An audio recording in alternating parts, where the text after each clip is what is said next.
Okay, so before we get back to the credit card and we look at how we add Ajax technology into it, the student grades. So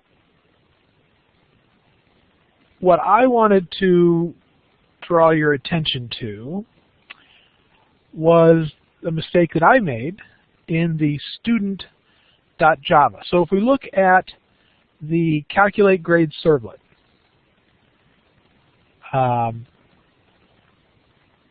remember that I had asked for try catches on all of the fields, and some did it in a kind of an efficient way successfully, and some didn't. But down here,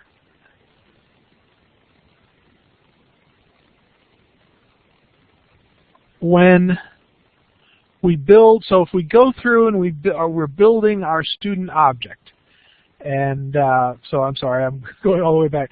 So we start with an empty student object, and every time we find a good value, we do a set into the student object, and that's fine. But at the end, if there are no error messages, so we've been able to set everything into the student, no errors, we're going on to the next page. We write a class list. So we have student IO write to the class list.txt. And when I started to grade the assignments, some of them were blowing up when it tried to read the class list, and others I just noticed that the class list data was coming back wrong. And I'm thinking after 3 or 4 of these, uh-oh, there's something I must have done. What did I do to put everybody on the wrong foot? Well, if we go to student.java and we look at our setup here, we've got an empty constructor, and then we run sets for all of the fields. But in terms of writing the class list, this must have been missing from the program that we did in class, because everybody had a toString method, which was just all of the fields. But if we hadn't built the student, and there was no reason to have built it if all the data came in okay, and we're just writing the record out to class list and then moving on to show the results, to then do the calculation. But we did a toString into the class list txt before the build was done. And so I was seeing all of the programs without the build. In fact, only Ms. Kennan here tonight had figured out the issue and put back the, hey, before you write the string out, you need to make sure that your student is built. So that was a consistent issue that I was seeing.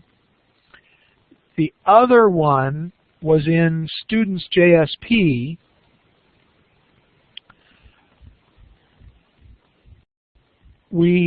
You want to allow the makeup quiz to be empty. Makeup quiz can be missing. So that when you do your servlet, you need to make sure that it doesn't blow up, that it doesn't send the user back to the input screen if makeup quiz is empty.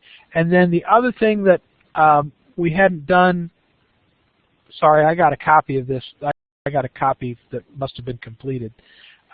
Putting in the value, the expression language calls to the value in the bottom fields after the quizzes, seem to be a consistent issue as well, that if you did an input, it was wrong, and so the servlet sent you back to the input, it wasn't showing the memory of the midterm problems and final exam scores.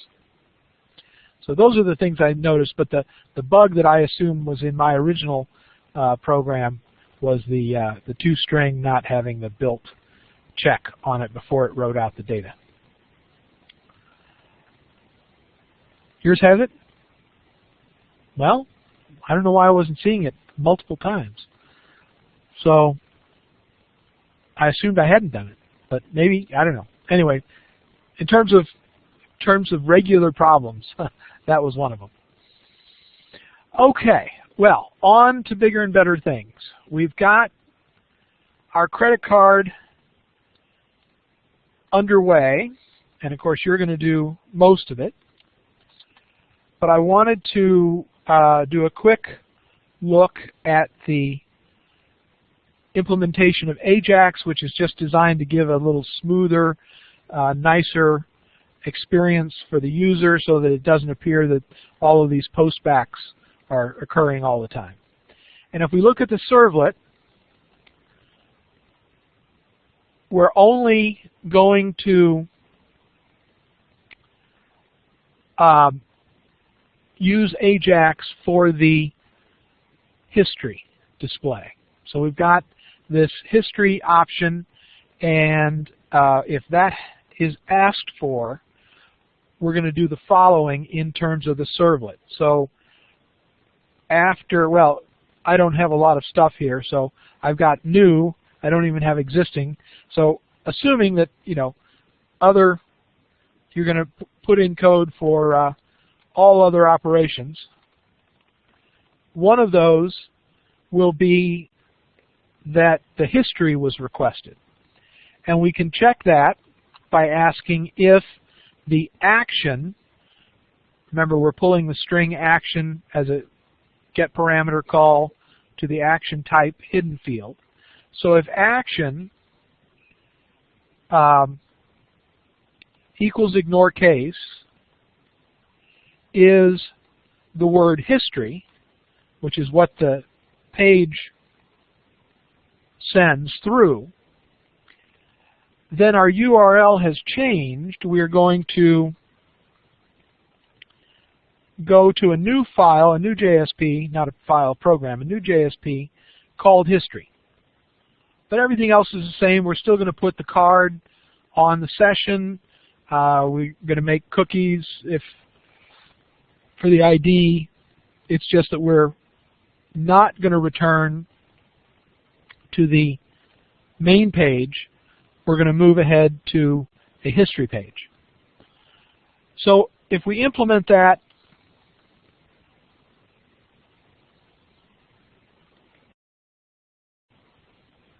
using normal JSP technology, we might do it as follows. Let's go up to Web Pages and ask for a new JSP. And I've proposed here in my servlet that I'm going to call it history with a capital H. So history JSP will be added. And among the things that our credit card object should be doing for us is returning an array list of strings that it reads out of the log file. So let's double check that before we go any farther. So in creditcard.java, that should have been pre-coded for you. We should have a get. Okay, it's a little, in the version I gave you here, it's a little different than the version I have in my notes. We have a get credit history, array list of strings. It uses that path variable that was originally sent during the construction of the object. It reads the CCL file for that account number, and it just builds the array list. So it returns this collection we call an array list. So if we're going to have history JSP just generate, regurgitate that log, we could do it as follows. let's see. First of all, I've got a title here. We'll just call it account log, and we'll make our H1 heading a little bit more meaningful. So credit card account log 4, and then we'll just put in the expression language call to card.getAccountID, but of course get is thrown away in the expression language. Account ID becomes the method call. And I have it in my notes as a capital I with a lowercase d. Let's double check that in our creditcard.java just to be sure.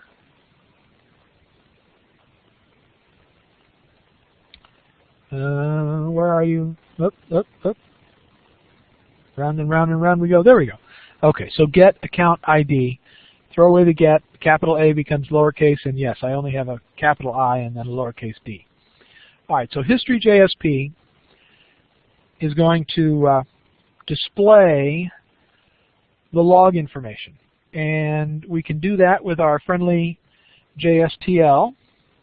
So up under, or at the top of the page, we can put in a taglib. So scriptlet at taglib command. We should probably just copy this from our previous program. But prefix is C, and the resource locator is http javasun.com/JSP/JSTL/core. Okay, so there's our URI. So we're going to use the JSTL core package again, and we're going to build ourselves a little table. And inside the table, we're just going to have rows. We'll make it as simple as possible. We'll have rows of the strings that came out of the log file. And we can do that with a C:for each. So for each, our variable, I'm just going to make S for string. And then the collection, so the items collection, comes from the expression language call to card dot, and it would be get, what was it, get account history or get credit history? Get credit history. Okay, so throw away the get, C becomes lowercase, so credit history is our collection from the card, directly from the card, so credit history. And once we have our for each in place, problem? Okay. Yep, that's fine. I'll pause. We're going to make a table row, and every table row is going to be only one cell wide, and it's going to have the string, which is our variable S. So actually I'll finish it up here. So expression language S, call, and there's our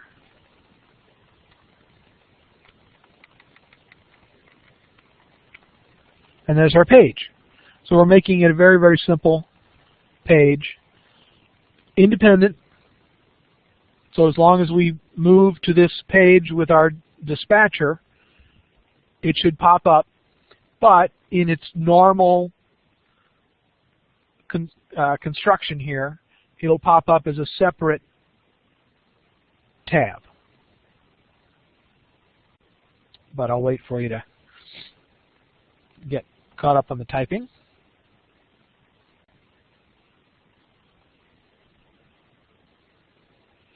Excuse me.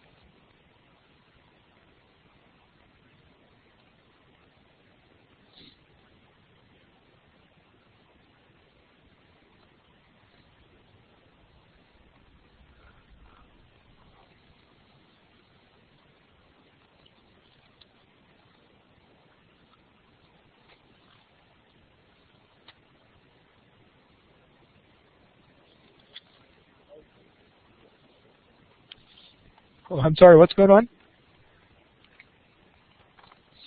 It's not happy with something, or? Oh, okay. Yes, I agree. All right. So let's run it once. We won't see a lot in terms of the log file because I don't have a lot of code in place. But if I make this my main project here and run it, I should be able to open an account and then see the log, which is just going to say, hey, you opened an account. So let's see if that happens.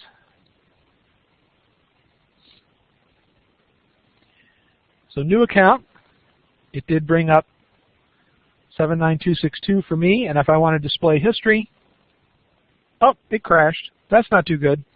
I have a typo. What did I typo? The tag lid?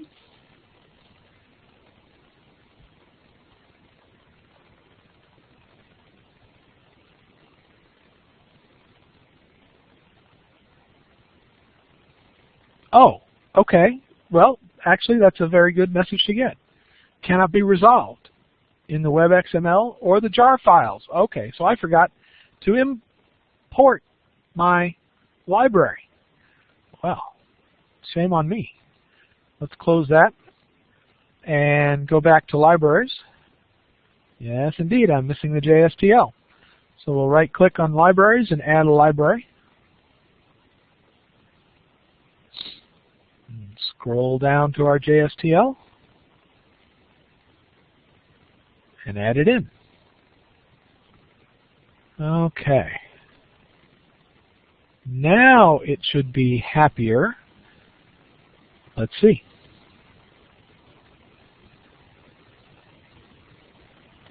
New account, display history. Hey, there we go. So new page pops. Actually, yeah, it wasn't even just a new tab. I guess because I'm using Internet Explorer here. But new page, count log for 23,545, and that was what the log said. That's all that's in there because I just did a create. All right. So if we go back, we're back to the main page. So we are now going to modify this using the Ajax technology so that our credit card, or the log, appears on the bottom of this page, of the main page, and appears to do so immediately after we click Display History. And then the nice thing is that we don't have to modify our output JSP. So the view that is the history JSP will actually be just fine. We're simply going to grab it through the Ajax and put it someplace new or different.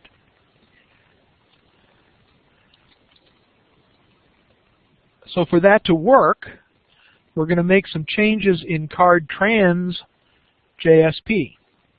The first change, I think I don't have down here at the bottom. We'll do it before our cookies, after our message, but before our cookies. And I'm not seeing it. Okay, so we need to make an area where we can have JavaScript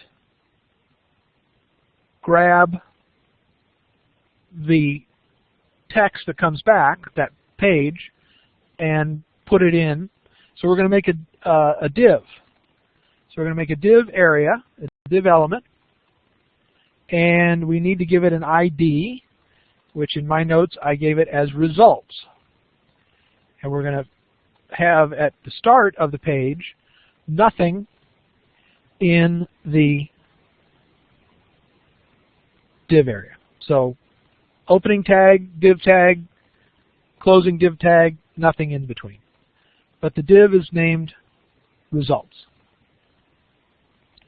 Now the next thing that we're going to do, and we could do this in any order, of course, is I'm going to modify my JavaScript, because what we're really discovering here through our play with the Ajax is that it's all done in JavaScript, and the back end Java, server-side Java, doesn't really have to change at all. But let's go up to our function, our current function, that's the page action, and I need to, well, let's see, I'm actually going to be writing some code that expects an object. So I'm going to change my mind. I'm not going to code this yet. We're going to go grab the Ajax files that I have for you from Blackboard and put them into our application. So if you would go to Blackboard under course content, there are two JavaScript files that enable the Ajax capability, Ajax.js and History.js. So the Ajax.js is now a very old JavaScript that I have just had hanging around, and its goal is to determine if the current browser that you're using is capable of Ajax, and if so, to obtain an Ajax object, which is really a conduit to the server. So we're going to download that, do a save link as, and you can save it directly into your project. So I'm going to go to my web credit card on my disk, and in the web folder where we have, I'm going to show all files for a moment. So where we have the CardTrans and History.jsp, we are also now going to drop Ajax.js. So we just drop that in the folder, and we do the same for History.js. So both of those are going to be placed. Oh, and you got to be careful here. For some reason, the Blackboard system likes to add parentheses and 1 after files, if it thinks it's seen them before or something. So this is History.js, which we're adding into a folder that does have History.jsp, but obviously totally different things. So don't let it put parenthesis 1. Take that out. So History.js is now added, and if you go back to NetBeans, you should see those JavaScript files. And this isn't a JavaScript course, so I won't ask you to write these files from scratch, although now that you have one, I can tell you that on the final project there will be an Ajax component to it, and you'll need the Ajax.js, and you will need to perhaps make slight modification to History.js. So let's just take a quick look at them. They're not that complicated. As I say, I stole this Ajax.js from an author of a text a long time ago. But here is, and I probably need to update it, but here's a quick little function called getXML HTTP request object, which is the kind of object we're going to need to do the Ajax. And all it tries to do is, based on what it can determine about the environment, it builds an Ajax, or a variable called Ajax, which is really going to be this Ajax conduit. So it looks for XML HTTP request, then it looks at older technology, ActiveX objects, and has a couple of different ways to try and build this Ajax object. So the function call, all that happens in this is we've got a JavaScript function which can be called. And if it's successful, it returns an object which is the object you need for Ajax. If it fails, it couldn't find anything it could use, then it just returns false. So the variable, because variables in JavaScript are mutable fairly easily, where you could just have it either return as a Boolean or return the object we need. All right, so there's no change that we'll need to make to that. And it was fairly well commented by the author who wrote it. Now, History.js is what's going to run when our application page loads. So it builds a variable and says, all right, on load, I want you to run the init function, and the init function calls that function that's in ajax.js. So it tries to return, or it will have as a return, either the Ajax object or the Boolean false. So if Ajax, in other words, if it's not false, the next thing it does is it adds a function called handle response to the Ajax object. So on ready state change, in other words, when the status or the state of that object changes, we're going to look at what that change is and do something accordingly. So the handle response is looking for completion codes that include success. So if we're at a 4, we are done. The transaction is complete.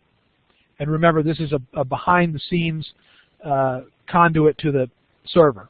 So if the state changes and we're now looking at a 4, then we have to see, were we successful? And if we're successful, which is a 200 or a 304, and I can never remember exactly what those two mean, but both codes indicate success, that the server finished and did not indicate any error in the process. Then, here's what we do. We make a variable called results, which is essentially a pointer to the new div element that we added to our page.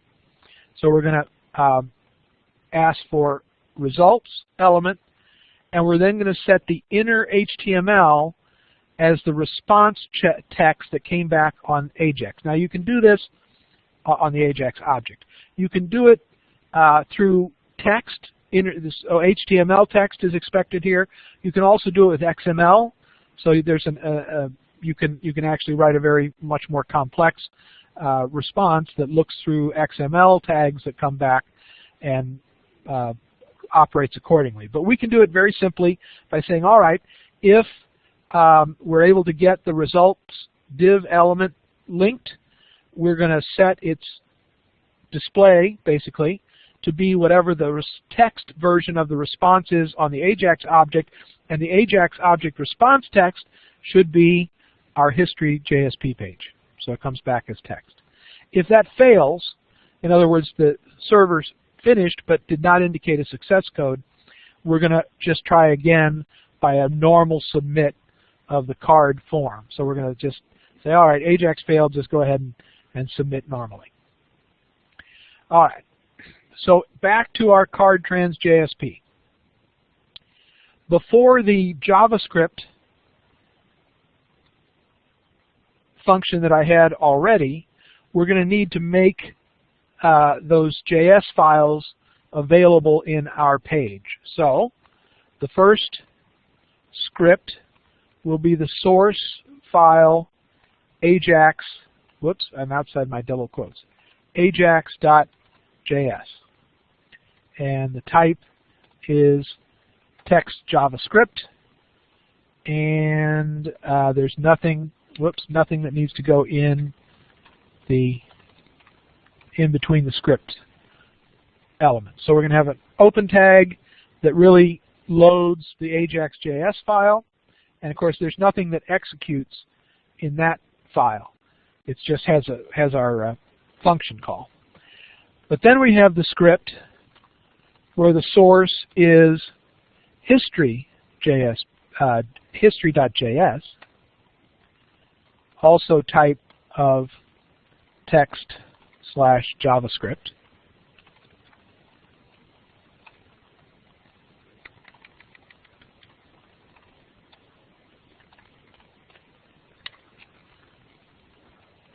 And I sometimes fumble finger my source. And so this one, ahead of our previous function, will run because it's got the onInit, or rather it's got the onload run the init function. So that will run at the time it's loaded into the page, browser side. And so inside the function that we had previously, we should now be able to successfully ask the question, do we have an Ajax object? So if Ajax was available and the action that is being returned by this post is equal to history, then we're going to do something different than a simple submit. We are going to build the URL with the data in it and open an AJAX tunnel to the server. And so we have to do an AJAX open, and this is going to be a get. So you could do it as a post, but it's just easier, especially since the user isn't seeing anything anyway. It's a little easier if you don't have a lot of data to open a get method post or a get return, and then you have to indicate exactly what you would have down below on the form. So account action is the form action. So we're hijacking that normal submit for that action into an AJAX tunnel, if you will. So we're going to say account action is still what we want, but now we're going to put the information that the servlet will need to make this happen. And all it needs is that the action type variable be equal to the word history.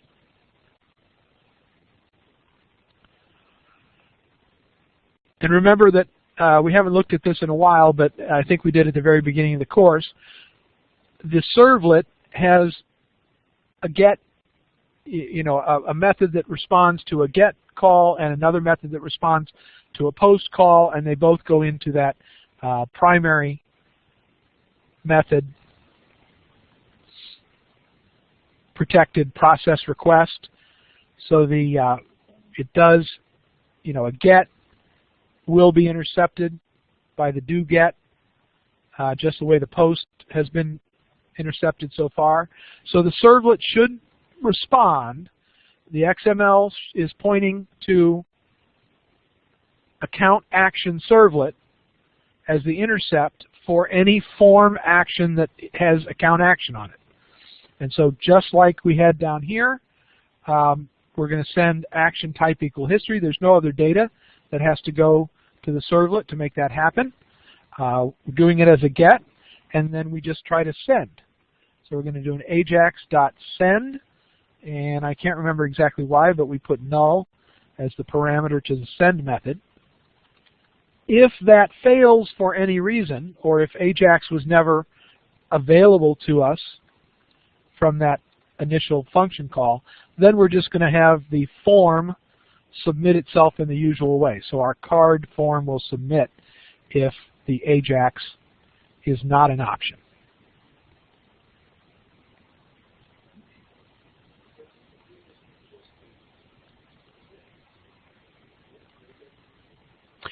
Well, we're about to see.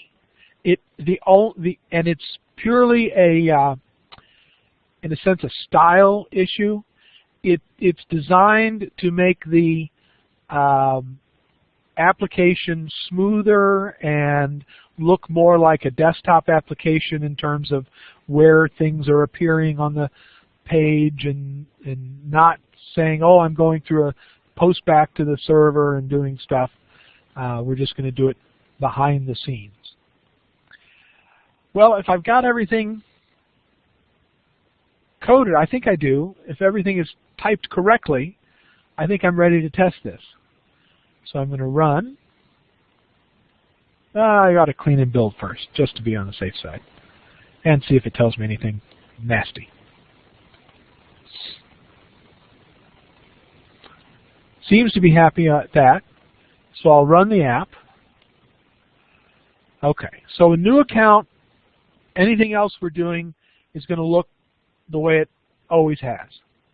But in this one instance of display history, down here, as if by magic, should come the log. And there it is. So it was not apparent to the user, the idea is, it's not apparent that, oh, we've posted the form back to the server and processed and come back. It didn't do a page refresh. It simply put the credit card log for account created, That's a big title. Maybe I ought to make that an H2 instead of an H1. But all right, you get the idea.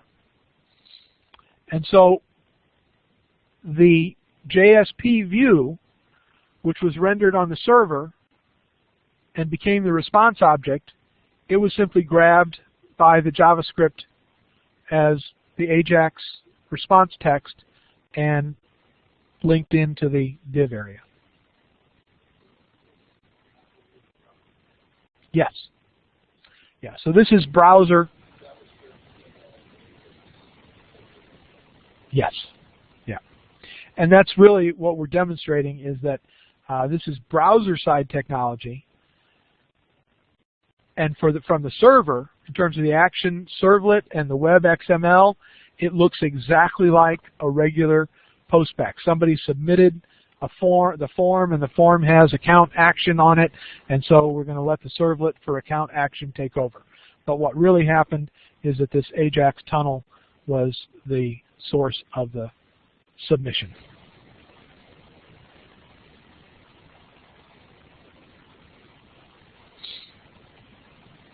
And that's really all I needed to show you, because the rest of the application is up to you.